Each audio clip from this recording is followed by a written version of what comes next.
Hello everyone, my name is Saimir and I'm a student from Anglia Ruskin University London studying International Business Management at level 6. And today I'll be showing you how to cook pasta alla carbonara. And to make pasta alla carbonara we'll need these ingredients. So we'll need some spaghettoni or spaghetti, whatever you have in the house. I had just this. You need egg yolks, so normally 2 per person, but I like it really eggy, so I put 3. You'll need some pecorino cheese, and pecorino cheese, you recognize it from the black label underneath it. You need some fresh black pepper, and you need some Joe bacon as well.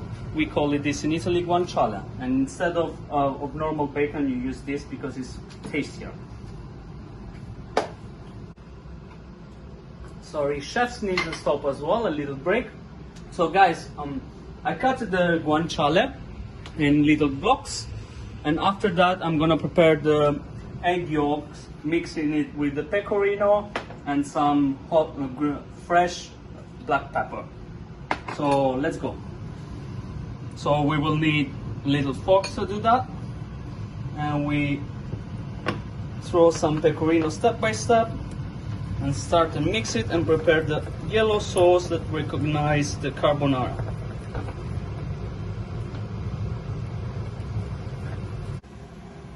So guys, the water is boiling. Let's put some salt in it while it's boiling, please. And then we put, sorry if I put the pasta here, but yeah, we turn the fire on low heat, medium low heat, and then we put the pasta on.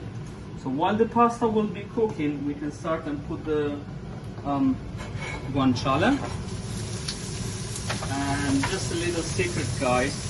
We need to put the skin of it just to give it a little bit of flavor, and then we remove it. And we keep just the edible bit.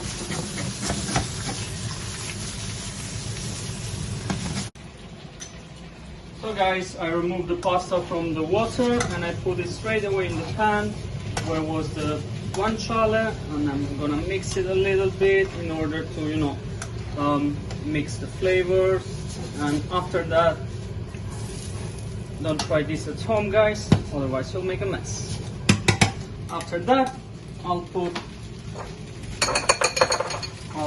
the egg yolk. Wasn't ready for this, and there we go. So magic is done. And if you want it a little bit more creamy, guys, you can put just a little drop of the pasta water that's left there, so in order to make it a little bit more creamy.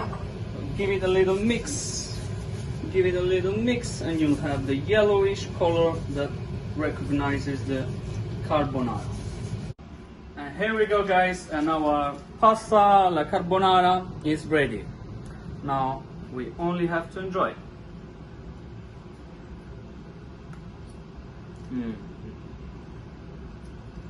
Buonissimo.